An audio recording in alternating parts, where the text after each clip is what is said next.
You're listening to AltElxn 2025, a national election broadcast series produced by stations across the country exploring underrepresented voices, emerging issues, and alternative perspectives in the lead up to Canada's federal election on April 28th.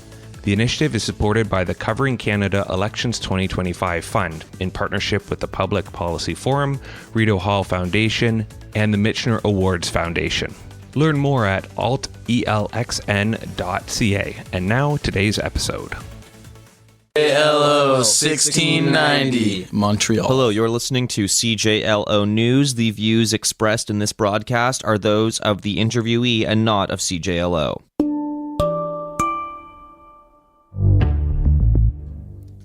The People's Party of Canada is running a candidate in NDG Westmount.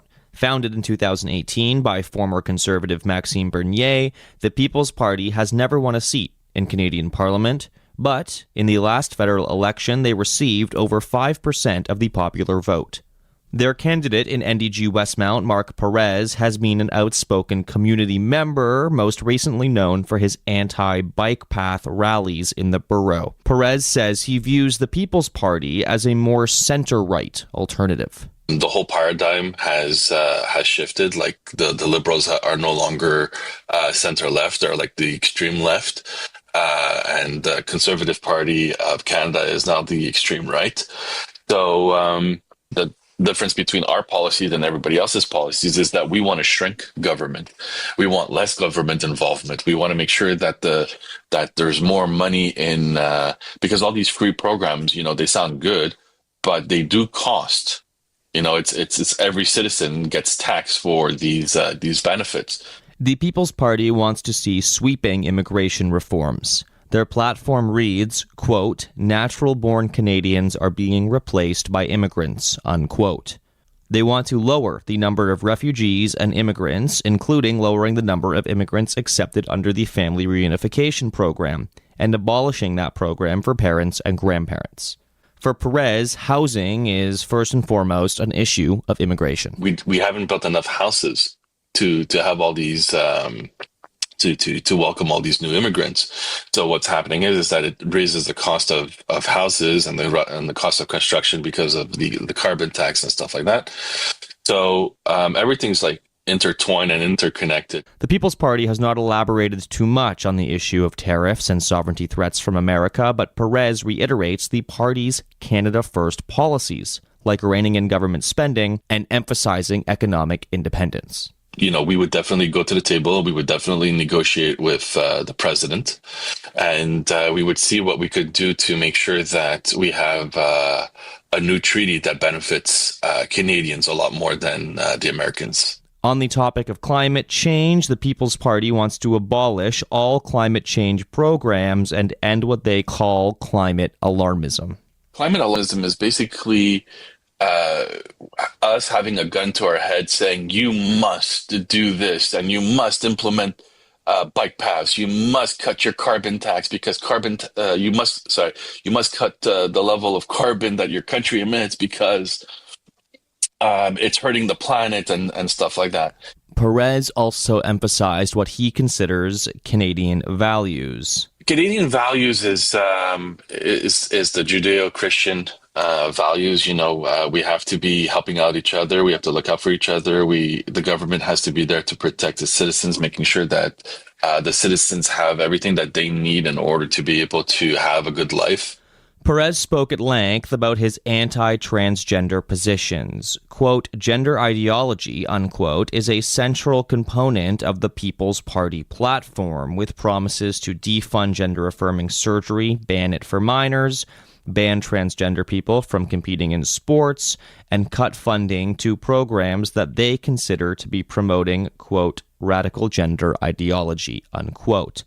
In the end, Perez makes an appeal to the voters of NDG Westmount as an alternative to familiar parties. Well, our party is really hoping to do its best to get some seats inside the parliament, because obviously we need an additional voice in parliament that's not part of the system. Do I think I'm going to be elected? I think there's a good chance.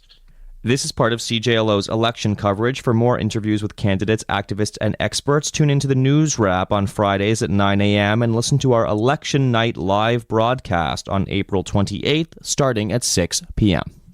With files from Zach Dutra, I'm Adam Innes from the Local Journalism Initiative. Welcome to CJLO 1690's weekly news wrap. You are listening to the pre-election show. I'm Zach Dutra, here with local journalism reporter Adam Innes. We will be discussing the election race here in NDG Westmount riding. This program is part of the #AltElxn 2025 National Election Project, coordinated by the NCRA. This initiative is supported by the Covering Canada Election 2025 Fund in partnership with the Public Policy Forum, Rideau Hall Foundation, and the Missioner Awards Foundation. The content reflects local perspectives and does not imply endorsement of any political party. The headlines for the day will be looking at interviews with the NDP candidate Malcolm Lewis Richmond, the Green candidate Arnold Downey, Le Bloc Québécois candidate Félix-Antoine Brault, and as we just heard at the top of the hour, the People's Party of Canada candidate Marc Perez. We'll also be looking at a story on the public absence of the Liberal candidate, the incumbent Liberal candidate Anna Gainey in the riding. And joining me now is Adam Innes. So Adam, we just heard that pack there with Marc Perez. I'll let you lead the questions for me because I interviewed him there. That's right. Zach, you talked with People's Party candidate Marc Perez, and we had met him. You and I had met him earlier at the candidates debate, Meet the Candidates event in NDG, and we'll discuss that later on the hour. But what was it like meeting with Marc Perez? Why don't you tell me a little bit about his general sort of demeanor, personality? So we did the interview over Zoom. So on Zoom, he decided to leave his camera off. So I had my camera on, we were speaking, but I didn't really get to see kind of his facial expressions or how he was maybe talking. But there was some contradicting points there that he did make, and for me, it felt like, and I did pose the question when we do play the full interview on election night, I did pose the question, why didn't you run as an independent rather than a People's Party of Canada? Because at one point, he says that I asked him if he would run again in the next federal election when the time comes, and he said, potentially, but I would have to take a deeper dive looking at the policies. Now, I don't know if he meant the policies of the next election or if he meant this one, but it did prompt me to ask him, why didn't you run as a independent candidate? And he said that independent candidates have less chance of winning, although I will mention it's not a pattern, but the last by-election here in the riding, the People's Party of Canada was actually behind independent candidate Trainman. He had around 500-something votes, and the People's Party of Canada in the by-election had 100-something votes. Although by-elections and kind of the more broad federal election do get a different percentage of votes. We saw in the actual federal election in 2021 that the People's Party of Canada did have 1,000-something votes. So here in the riding. Here in the riding, yes, of course. So it was not, this 100 could have just been because the votes go lower in the by-election. And you were talking with Marc Perez, and you mentioned just then Trainman as well. For those who are listening, Trainman, Alex Trainman Montaguena was an independent candidate in the riding. So we mentioned it in that pack, but we cut quite a bit of the interview down to just sort of the essential policy points he was talking about. You asked him a question at one point, and to contextualize that question, you mentioned transgender rights, and he focused on that portion of the question. Do you want to tell us a little bit about that part of the interview? So the question was about comparing the platform, the People's Party of Canada platform, with the one of the federal government or the government in the United States, so President Donald Trump's government. And so we looked at, the question involved DEI, so diversity, equity, and inclusion, transgender rights, more specifically on allowing transgender women playing in women's sports, which seems to be more of the kind of the question they look at instead of transgender men playing in men's sports, because I think the women's issue is more common. And then also looking at how, replicating some of these platforms and policies, how can you then defend Canada's economy against a platform that you mirror? Yeah, the points of comparison were just to make the comparison. Yes. We mentioned DEI and transgender rights and immigration reforms as well. Yes. Because we were just trying to point out that the platforms seemed to rhyme a little bit with what we're seeing south of the border. But yes, he ended up taking a large chunk of that portion, that segment of the interview, to talk about transgender women playing in women's sports, and kept saying that this is not something that people in the riding want. Like, they don't want to see transgender women in women's sports. He was saying that this is something that he's been hearing from people, and so it's something that he agrees with, that transgender women should not play in women's sports. Although he did not talk about the other aspects of that question. Yeah, it's interesting to me that he chose to focus on that. Clearly, it's very present on the People's Party platform. It's one of their biggest issues. It's like rolling back any amount of funding to transgender healthcare, rolling back, just the kind of policies we see in the United States that are like targeting libraries and bookstores, looking for what they call gender ideology and propaganda, and they don't define those terms, but it's this trend we see in the United States as well towards this kind of like vague, anti-woke sort of perspective. Anyway, it's interesting that he wouldn't answer the question and he decided to latch onto that feature specifically. Thanks a lot for talking with Marc Perez. We've interviewed a number of the candidates in the riding. You also talked with the Bloc Québécois candidate. Yes, I did. So Félix Antoine Brault, I did speak with him. He did come in person, and of course his mother tongue is French, but he did come in person and speak in English. There were some times where he did speak in French to find his wording, but going out and campaigning, he has been attending events where he speaks English, although at the event that we attended, or one of them we attended together, the Meet the Candidates at the NDG Community Council, he did speak, I think, the majority of the time in French, except for some questions that were posed from the audience where he did respond in English. But he did take the time to speak in English with us, and he does say that when he goes to some campaign events in the riding that he does speak English to them. He says he can speak English, which he can, evidently. But well, let's listen to the clip, and for context, NDG Westmount is the most Anglophone riding in Quebec. Yeah, and it's a very densely English-speaking riding, and language rights are, at least when it comes to provincial elections here, a very big issue. So I should say though that him speaking English, the reason I brought that up is, one, he's part of Le Bloc Québécois, and the reason is that their platform is only in French. Mm-hmm. Well, let's take a listen to this English pack.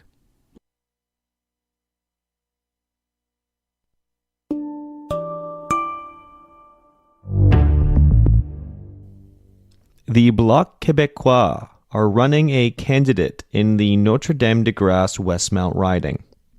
Félix Antoine Brault is in his mid-20s. He lives in NDG and has since childhood. He teaches French at CJEP.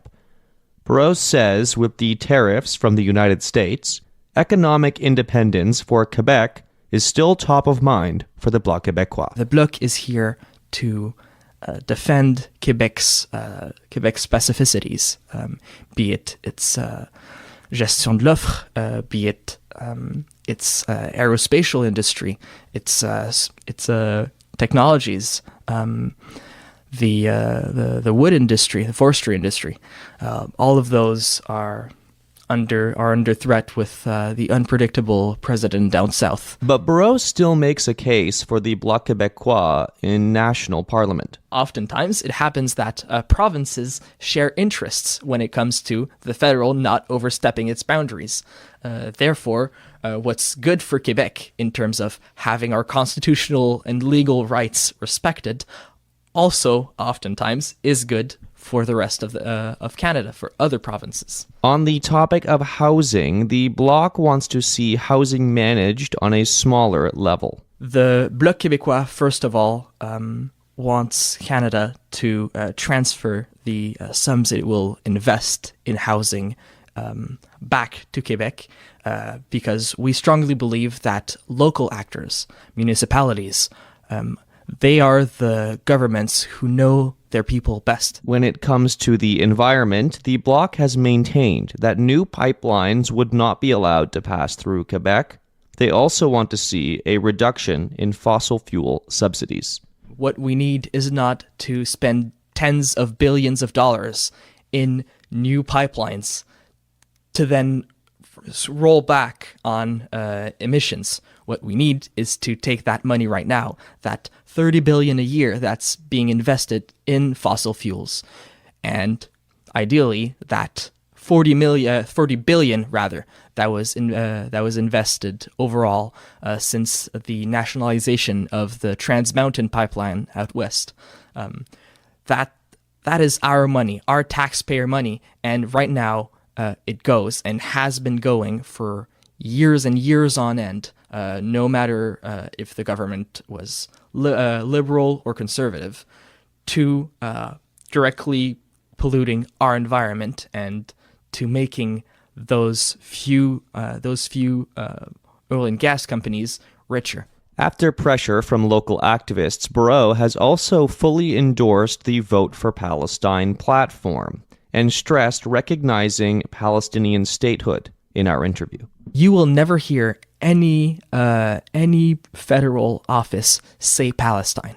Why? Because Canada, as a government, doesn't recognize the nation of Palestine. They will always say Palestinians, whether that's on CBC, on Radio-Canada, or asking for instance, the Liberals or the Conservatives.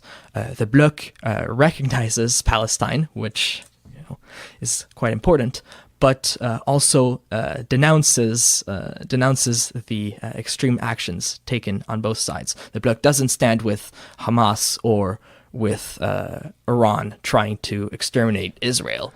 The Bloc Québécois is dedicated to Quebec's sovereignty and nationalism, and NDG Westmount is Quebec's most densely Anglophone riding. Despite this, Barreau says he feels at home. Here's what he had to say about his party's relationship to the riding.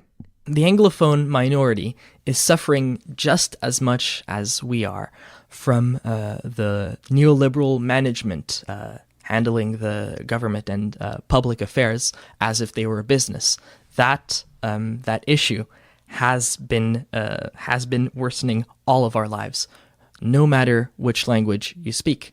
The Bloc Québécois wants to make sure that our interests, our collective interests as Québécois, no matter what language you speak, are respected. At Cinema Public, we offer a theatrical program made up of local films and international new releases, classics and little-known nuggets, as well as short films and family screenings. Our tickets are among the cheapest in Montreal, $10 for a regular entry or $8 for students, children, and seniors. We also offer 6-ticket movie cards for even more savings. Come see us at Casa d'Italia, just across from Jean Talon Metro, and visit cinemapublic.ca to discover our programming. Le Cinéma Public for a lively cinema.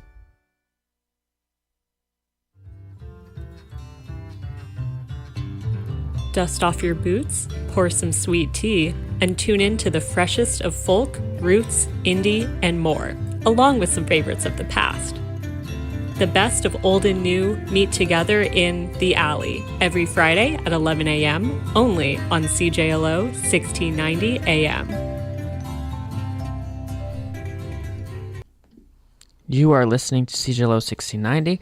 This is still our pre-election show of the Weekly News Roundup. I'm Zach, and we just heard there before those ads, we heard the interview I did with the Bloc Québécois candidate, Félix-Antoine Brault. So, Adam, I'll let you lead this discussion. Yeah, I mean, it was an interesting interview, and it's an interesting political situation here in the borough. It's a very Anglophone borough. English voters in Montreal tend to go liberal. Even on the provincial level, it's interesting. There's the Bloc Québécois is economically a fairly progressive party. They are an environmentalist party in many ways. They are a pro-labor party in many ways. But when it comes to issues of minority rights, their record is not the strongest, whether that be language minority rights or the rights of Muslim people in the province. They've often come under criticism for, lack of awareness when it comes to minority rights. So it's interesting that Félix Antoine is running here in this riding. What did he have to say about the fact that he was running in such an English riding, and a riding that tends to not favor Quebec separatism or sovereignty? Well, so for Le Bloc Québécois, they're not trying to separate from Canada. They're trying to have more sovereignty. Yeah, they're trying to have more power, more independence of what they can do, taking away what the federal government kind of dictates what they can and can't do, right?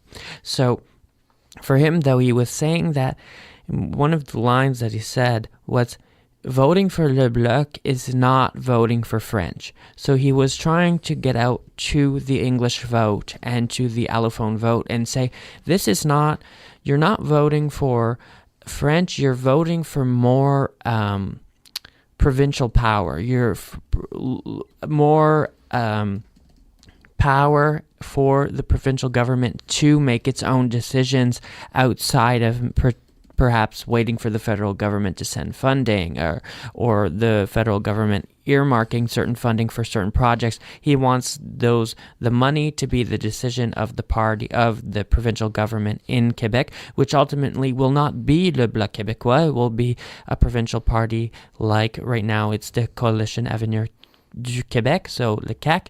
So Le Bloc Québécois is fighting for more power, but they don't ultimately decide who gets that power. Mm-hmm. Yeah, it's an interesting situation, and it's so unique to Canada. I'm always fascinated every election by the appeals to Quebec that the leaders of the parties have to make, and the Bloc Québécois being on the debate stage is always quite fascinating. There was a major party leader that was not at the debate stage, and that was the Green Party leader. And I did an interview with the local Green candidate, Arnold Downey, and we discussed issues in the riding, issues nationally, why he's running, and why don't we listen to that Green pack right now, and then we can discuss. We can keep rolling along. Yep, go ahead. The Green Party is running a candidate in the Notre Dame de Grâce Westmount riding. Arnold Downey is an atmospheric scientist working at University of Montreal. I've been drawn over to the Green Party because I find they're very focused on evidence-based policies. Elizabeth May will commonly, bring up facts from the International Panel on Climate Change in the House of Commons. They'll reference, just hardcore statistics and facts when they're constructing their policy. Downey was inspired to run after the Trump administration's tariffs and threats to Canada's national sovereignty. What really pushed me over the edge to running this election was the situation with the United States and the tariff situation, but especially the threats to our sovereignty. As a young man, I never thought I would have to be considering what's going to happen with our, one of our closest allies in the context of protecting our sovereignty and our resources and our water. And again, what struck me is that the Green Party had probably, they hit the ground really soon with a robust, detailed plan on how we can be countering these threats from the United States. It covered, everything from, what we can be doing with our economic ties with allies, what we can do with our own economy, like breaking down trade barriers between provinces. This has actually always been, this has been in the Green Party, policy book for a long time, breaking down provincial trade barriers. The Green Party platform sees economic independence from the United States as an opportunity to establish a more environmentally clean economy. They favor national clean energy projects and worker retraining programs, along with expanded federal labor laws and protections.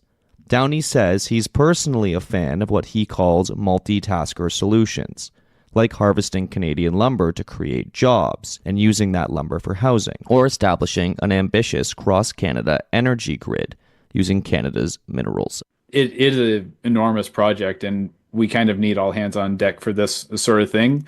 That's why I'm encouraged that we're in Canada, which is, we're quite educated population. We have the brain power to be able to pull this kind of thing off.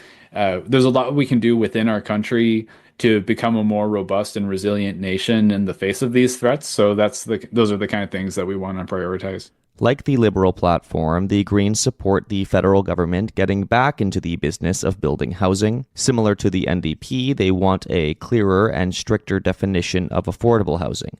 This policy is top of mind for Downey, who is himself a renter and says he spends more than 30% of his income on housing here in NDG. Affordable housing needs to be less than 30%, like rents, for example, need to be less than 30% of incomes for the given region, because we need to account for differences in housing costs in different regions of the country as well. We questioned Downey about his party's organization this election, with their leader, Jonathan Penneau, excluded from the leadership debates earlier in April. As per the rules, parties had to have endorsed candidates in over 90% of Canada's ridings.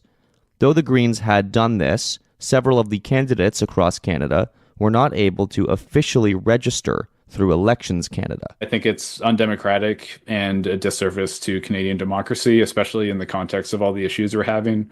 We would benefit from a Green voice at the national debate. We also asked Downey if he believes Canadians are willing to risk a third or fourth party vote this election. People like a lot of the ideas that I'm saying in terms of addressing climate change meaningfully, modernizing our economy, addressing the threats from the United States in a detailed, direct way, addressing the affordability crises. People like these ideas, and if they want the government to be implementing them, they need to be putting pressure on the government by using their vote. They need to say, hey, if you're not going to do this, we're going to elect someone else to do it, instead of just giving the Liberals a free pass every single election in this riding.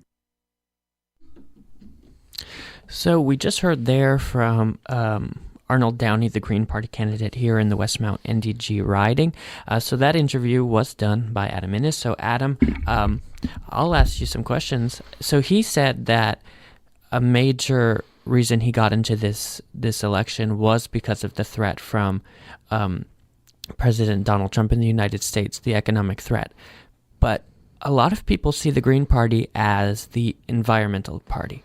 How does he go beyond the environment in some of his policies and solutions? He did say, though, that, being away economically from the United States would allow for more environmentally friendly policies, but going beyond environment, where does he stand, and where does the Green Party stand? Yeah, the Green Party has tried to rebrand itself in the last few elections. Some might say unsuccessfully, if you look at the last federal election when they tried to change leadership and it didn't go so well internally.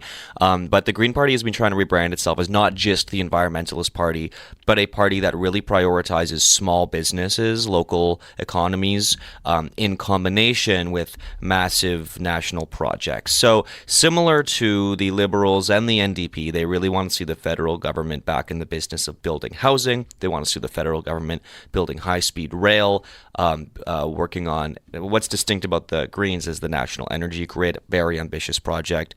That's something they've been proposing for a long time. So emphasizing economic independence, emphasizing energy independence, that's part of their platform. And you are right, everything kind of relates back to the environment, though, with the Green Party. Now, with the Green Party, they're not running to, I would say, at least this election, they aren't running to form government. They're running to get seats in Parliament.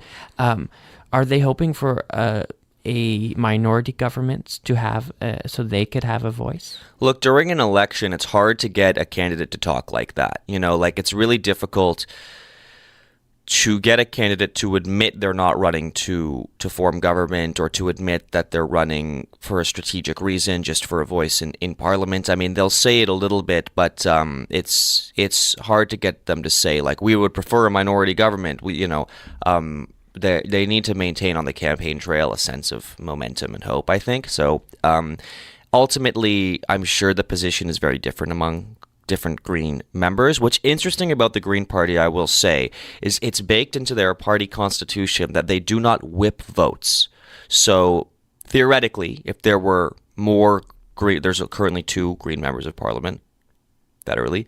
If there were more Green members of Parliament and there was a piece of there was something that they were voting on that was controversial within the party, they could vote differently, and their party leader would not whip votes. There would be no party discipline. So in a weird way, the Green Party candidates are almost like independent candidates with a party structure, with a mandate that follows certain policy lines, and with the financing and infrastructure of a party. But that's interesting about the not whipping votes. Yeah, it's very interesting. The People's Party of Canada candidate Mark Perez said the People's Party would do the same thing, although we haven't seen that yet because there are no members in Parliament from the People's Party of Canada. Yeah. And I think maybe the reason I asked you about how they're seeing themselves to be voted into it is because I guess the last pack we played was Le Bloc Québécois. They are not running to form government. They're running, quite honest about it. Yeah, they're running for a minority government. Yeah. Arnold Downey himself is an atmospheric scientist, and he's really been emphasizing that he believes the Green Party is a very evidence-based party. But I just want to say, interestingly, there's a lot of young people in this riding running. Arnold Downey is a young man, and the NDP candidate is a young man, Malcolm Lewis Richmond, and the Bloc Québécois, Félix Antoine Brault is a young man. So a lot of younger options in this riding, which is interesting. Let's listen to that NDP pack now and hear what Malcolm Lewis Richmond has to say. Lewis Richmond is the candidate for the New Democratic Party, or NDP, here in the riding. He came into the station for a wide-ranging conversation about his platform, the issues facing the community, and the uncertain future of his party. Like most candidates in this election, top of mind for Lewis Richmond are the threats to the economy from the United States tariffs. Funding public services is really a big solution to a lot of our issues and to ensure social and economic integration of our populations. Right now, with the threats from the Americans, we're facing unprecedented uncertainty and fear. And we have to make sure that we're there as the federal representatives. If I'm elected, I want to be part of that change and that solution to help workers who are going to lose their jobs. Unfortunately, there's already a lot of layoffs preemptively in anticipation of the impact of the tariffs. So we have to help those folks get requalified, reskilled, and back into the labor market. We can do that with targeted programs and investments. We also have to ensure that we're buying Canadian and building Canadian. Lewis Richmond says supporting national projects like the Via Rail fleet but avoiding ecologically damaging ones like pipelines is central to the NDP platform. He also spoke about housing, saying the current Liberal promise to build 500,000 homes, allocating $25 billion, does not do enough to define affordable housing. The definition of affordable housing is also way too high. The rent prices are way too high. We have to ensure that people are paying no more than 30% of their incomes towards rent payments. We have to ensure people are able to get affordable mortgages too for our first-time buyers. And right now, the government is not, the response has been inadequate to that. Lewis Richmond also spoke about the issue of minority language and religious rights in Quebec, saying MPs should be standing up and pushing back against Quebec. Wearing a religious symbol in the workplace does not, it's not a form of imposing their religion. It is a self-expression choice that we have to allow, and it's in our Canadian Charter of Rights and Freedoms that we have the right to freedom of religion and self-expression. So absolutely, the federal government has to remind the provinces when they use the notwithstanding clause unnecessarily, like Quebec did, and like Ontario has done, has threatened to do too. We have to be able to stand up for minority communities. He criticized sitting Liberal MP Anna Gainey for not being accessible to constituents here in the riding. Gainey cancelled her campaign launch event and did not attend an all-candidates debate at a local high school. She has also not indicated if she will attend the all candidates meeting in NDG next week. I think that it's really important that we have a member of parliament who is hosting town hall meetings, who is consulting the population, who is there on the ground to meet with the community sector.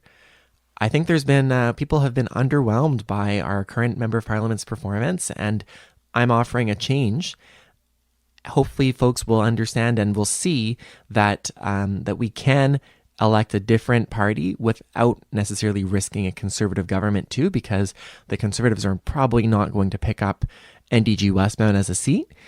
We pressed Louis Richmond about the decrease in popularity for the NDP in the polls and the criticism that Canada can't risk a third-party vote in this election that is coming from certain constituents. I think that NDG Westmount voters do not want a polarized parliament where we have to choose, and a polarized system, frankly, where we have to choose between a bad option and a worse option. We need different voices in parliament, and we have had the Liberals for a long time, and we can't let them take us for granted. So, Adam, we just heard there your interview with Malcolm Louis Richmond, and so just to clarify, though, that played earlier. Yes, yeah, we played that on the station earlier, so that the candidates debate in question, or candidates meeting in question, where we said Gainey hasn't indicated if she's attending. That passed. She did not attend it, and we'll talk about that in a second. Just to talk about Richmond for a moment, he's once again a younger candidate. He's, I think, 31, and he came into the station to talk with us. The NDP currently are taking a really big hit in the polls nationally, but Richmond emphasized that polls don't mean anything, is what his line was. Polls don't mean anything until we vote. So he's interestingly, hopeful for an NDP future in this riding. I will say, before the riding was redrawn, portion of what is currently the riding in the Westmount area was NDP formerly in the past. So there is a history of the NDP having a presence in this area geographically. But the NDG Westmount riding, since it formed, has never been anything other than Liberal. Since 2015. That's right, yeah. And so for Richmond, though, he did talk about how he wants to increase the amount of funding for affordable housing and also define it better. But for the NDP, do they look at the amount they spend? And maybe that's not something you spoke about, but for him, how much money was he talking about spending for a lot of these programs? Was he concerned at all about these the amount of spending that his party would do? Yeah, it's like balancing the budget or spending is not something that you associate strongly with the NDP, especially now. Most NDP candidates are talking about pushing forward economically progressive legislation in Parliament. So, I'm sure that the NDP platform is at least partially costed and discusses this kind of thing. He personally was not central to his concerns. No. And so we're going to talk about now the Conservative candidate in NDG, NDG Westmount riding. We don't have an interview with Neil Drapkin, and so I think we can both talk about why that is. Well, why that is let's first of all just say you and I have both been calling Neil Drapkin on the only number we could locate for him, which was a personal. Yeah, and it's also listed as his office cell phone number when you go on Elections Canada, so it's the number he's using. Initially, we had called Drapkin when the Conservatives announced their slate of candidates, and he was on it without a photograph, but his name was on it with no description or photograph on the Conservative Party's website.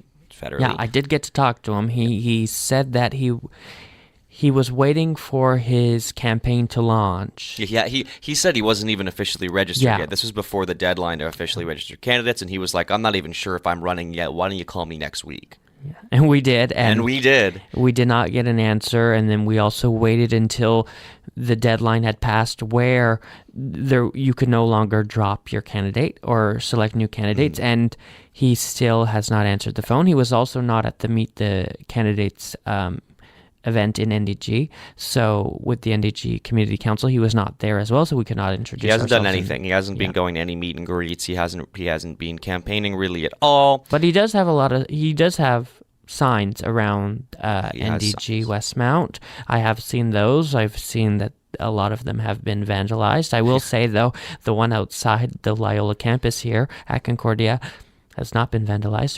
There is a poster on the back of it for a concert, though. I don't think it was a political statement. Rock and roll. Well, keep on rocking in the free world. Well, Drabkin, the reason, we speculate that he hasn't spoken to us is because the Conservatives don't stand a chance in this riding. They've always been, historically, they've been third place behind the NDP and the Liberals. That's right. And so the working theory is that he is a placeholder candidate, provided, Well, I will say, though, looking at Neil Drabkin's campaign, and because I was tasked to do so, and I was following it, and he was the candidate in, I believe, 2015. He was also in 2019. 2021, they went for a younger candidate, and the same candidate ran again in the by-election in 2023. We're now back with Neil Drabkin, and I did see, though, in the past, his first two election runs in this riding, he did have a presence on Twitter, or now X. He had a presence on Facebook. Now, when we look at his presence on Facebook, he's got his banner photo and his profile picture. He hasn't posted anything. He is not campaigning on Facebook. He's not campaigning really at all, and it seems like the Conservatives understand that NDG Westmount is a lost cause, and they're probably just putting their resources elsewhere. It's unfortunate that Mr. Drabkin wouldn't speak to us for an interview. We can talk a little bit about the Conservative platform overall, I suppose. It's mostly focused on deregulation when it comes to housing. It's focused on reducing taxes, reducing taxes for first-time home buyers, and overall a reverse in course on spending and taxation that we've seen in the last 10 years. And now we'll talk about another candidate that we haven't been seeing. Well, you've seen her. You have seen Anna Gainey, but in 3D. We haven't been speaking to Anna Gainey. Yeah. She hasn't been speaking to us. So yeah, let's talk a little bit about Anna Gainey. This is a pack we've put together that I have titled, "Where is Anna Gainey?" She has not been to any debate. Booing and jeering at the Meet the Candidates event in NDG for the federal election, at the absence of sitting MP Anna Gainey. I vote for her the way she speaks. I want her decision. This is not right. The Meet the Candidates event is hosted by the NDG Community Council every Canadian federal election. It's a chance for community members to get to know the platforms of the candidates running in the riding for a seat in the House of Commons. Malcolm Lewis Richmond from the NDP, Marc Perez from the People's Party, Félix-Antoine Brault from the Bloc Québécois, Arnold Downey from the Green Party, and independent Alex Trainman Montegno attended the event to answer community questions. Conservative candidate Neil Drabkin was absent, and most notably, sitting MP and Liberal candidate Anna Gainey was not in attendance. Gainey had sent 2 pre-recorded answers on housing and immigration to the event, which were played on a screen. Multiple members of the audience booed, walked out, and turned their backs. $1 trillion in debt. How government creating debt? What are the houses going to come? Anna Gainey has cancelled multiple public appearances in the riding, including her own campaign launch in March. The day after the NDG candidates meeting, Gainey was scheduled to appear at a meet and greet in the Montreal West Library, but cancelled the moment it was scheduled to start. I am so sorry. I'm shocked as much as you are. Here's the organizer of that event, librarian Deborah Marcoglese. I really wanted to know a little bit about her, like personally. So I had a bunch of silly questions to ask that I'm asking all the candidates. The second thing I was very interested in knowing is, what does she know about Montreal West? Like, what are the big issues that, like, federally are concerning Montreal West? Gainey had walked into the library and turned around and walked right out before calling in to cancel. There was a group of community members from the riding representing the group Vote for Palestine there. They were hoping to talk to Gainey about their platform this election. One of their members, Samer Alkdor, says she believes Gainey left because she saw them and did not want to face the questions they had about Gainey's positions on Israel-Palestine. We're here today to talk to her, and just like any other citizen in this country. And I heard that she canceled because she doesn't feel safe. I don't know why. Just seeing the kafiyas maybe is scary for her. What were you hoping to ask her if she came in and sat down? What would you have said to Anna? Like, at least to endorse the Palestine platform and to see her stand on Palestine, since she's running for the elections right now. So this is like really important for issue. Since I'm Palestinian, I have family in Gaza, so we need to know about the people that we're going to elect, if they're going to do anything in regards to Palestine. NDG Westmount is projected to go Liberal and is considered a Liberal stronghold riding. Matthew Taylor is a doctoral candidate at the University of Montreal who studies party politics in Canada. He has a theory for why Gainey is not making many public appearances. This is a riding that basically the Liberals need to be having a catastrophically bad election for them not to be winning. And for a candidate, that's going to create a lot of incentives to just not bother showing up in events. The worst you can do is actually hurt your campaign and yourself and your own standing by doing that. Which, I would say is a democratically problematic dynamic, but it is a dynamic nonetheless. I'm standing out here in front of Anna Gainey's constituency office here in Westmount. Gainey has consistently denied an interview request with CJLO News for unspecified reasons. No one has spoken with me. I've knocked on the doors and I've been ignored by the people within the office. This is not for trying. We've attempted multiple times to phone Gainey's constituency office and her parliamentary office. Haven at Crossover Comics. Unleash your inner geek with the best selection of graphic novels, manga, games like Pokemon and Magic, in-store events, merch, and more. Our knowledgeable and friendly staff have got your back with awesome recommendations for your next read. Score big with a free account. Enjoy comic subscriptions and membership discounts. Be in on the action at 3560 Notre Dame West in St. Henry, right near Metro Lionel Bleu. Crossover Comics, sharing your passions since 2012. Hey man, what are you listening to? Is this Weezer? Are you really listening to Weezer right now? It's 2021, bro. Pull up to the castle every Friday at 1, only on CJLO 1690. It's good, I swear.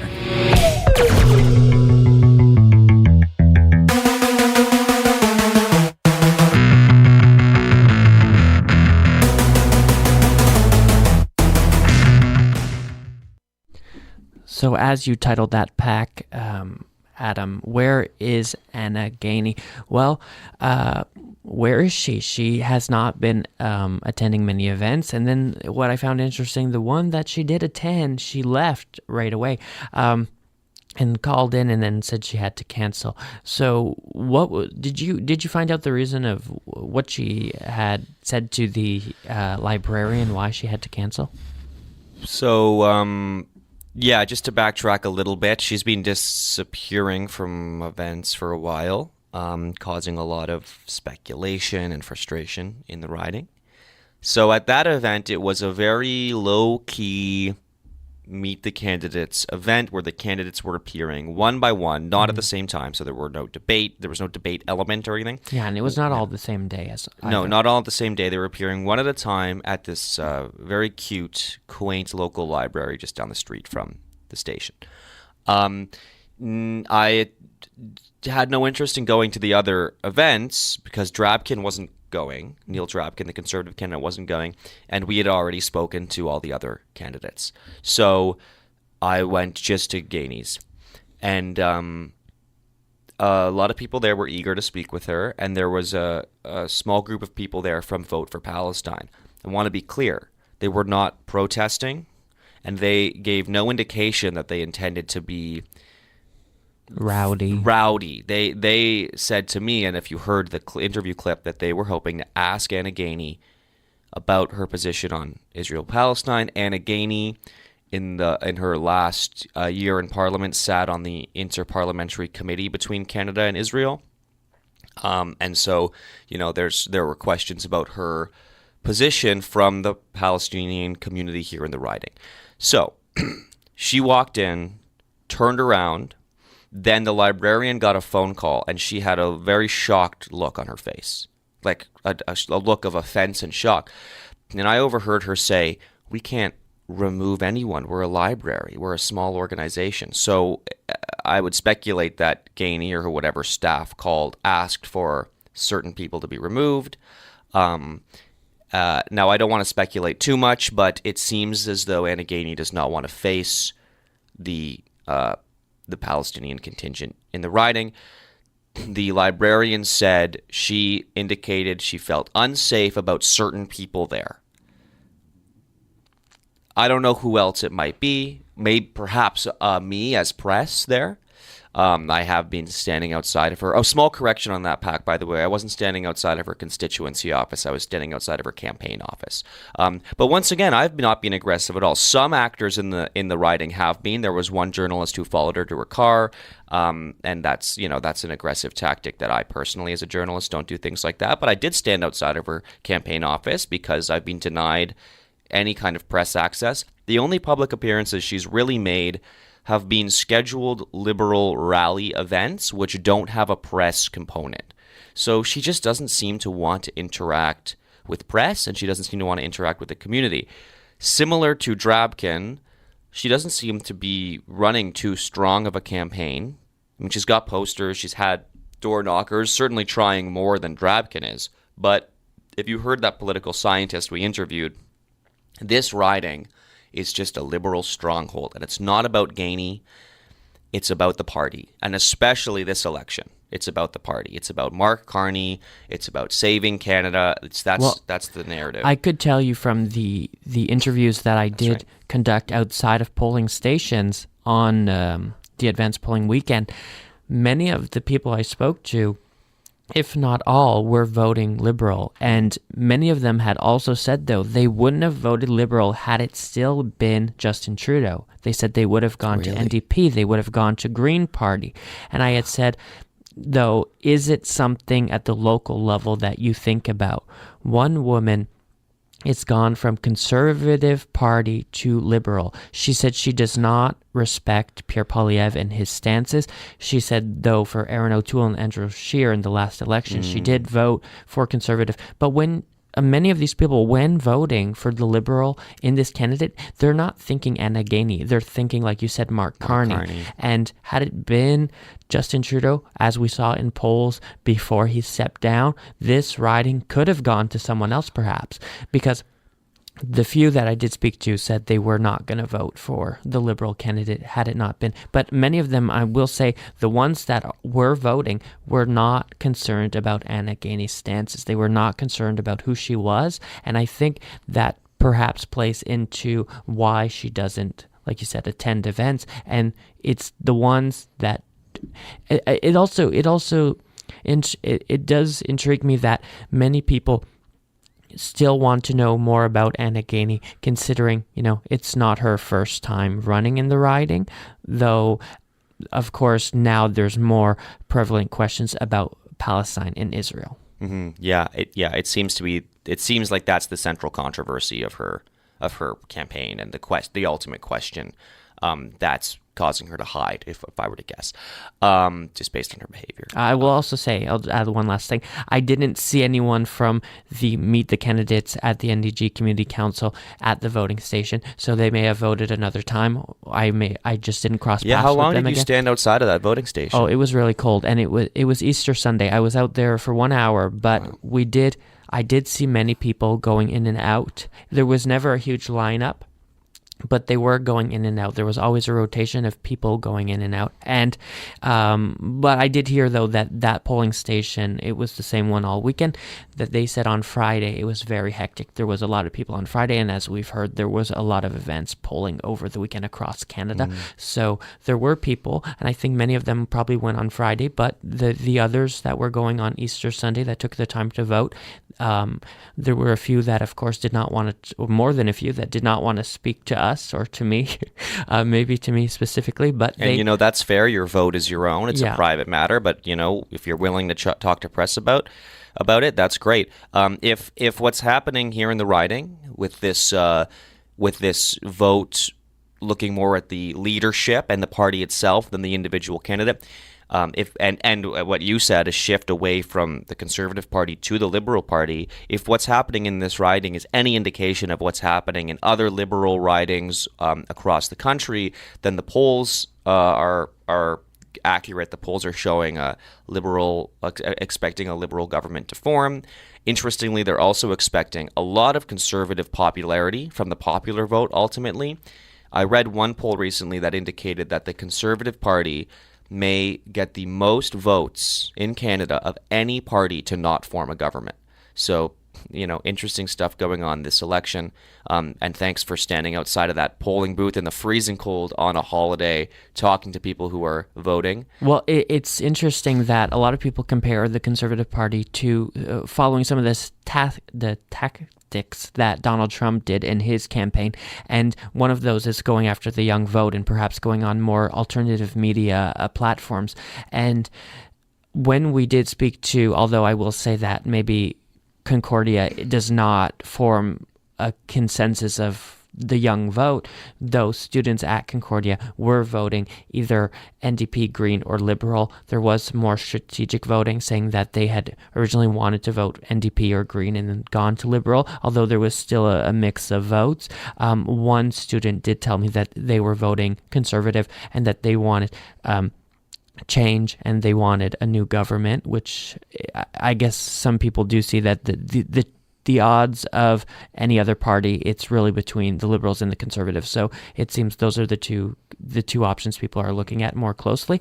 But so far, I've been seeing that the younger vote at Concordia, at least, has been more liberal than anything else, a more left-leaning party than the Conservatives. And we did reach out to the Concordia Conservative Society, Young Conservatives at Concordia, on campus, and we're waiting. Hopefully, they'll speak to us for an interview about their perspectives this election, but we haven't heard back yet. Yeah, because that's the other thing about the young vote. That's the only official campus group affiliated with a federal campaign or election or party at Concordia. The Liberals don't have anything, the NDP don't have anything, the Green don't have anything. In the past, they have had party or campus groups affiliated to them, but so far I've been looking, the Conservatives have a long list of universities that have set up, the students have set up a campus group for the Conservatives. Interesting. Some of them, though, no longer active, still listed on the site,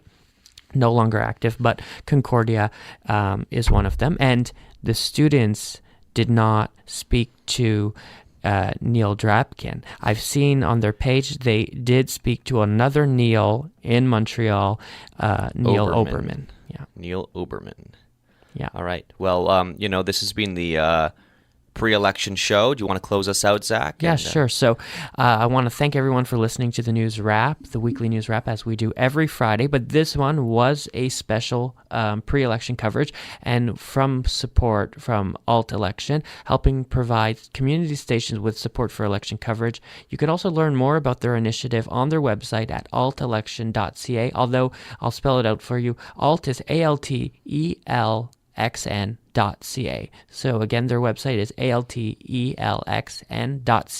So I'm Zach Dutra with, of course, our local journalism initiative contributor, Adam Innes, and you are listening to CJLO 1690 AM. Woo! Keep it locked to the station. This episode is part of the AltElxn 2025, a national collaboration bringing diverse voices and critical conversations to the airwaves ahead of Canada's federal election. Don't forget to tune in to our live National Election Night broadcast on Monday, April 28th, and visit AltElxn.ca for interviews, resources, and local station listings.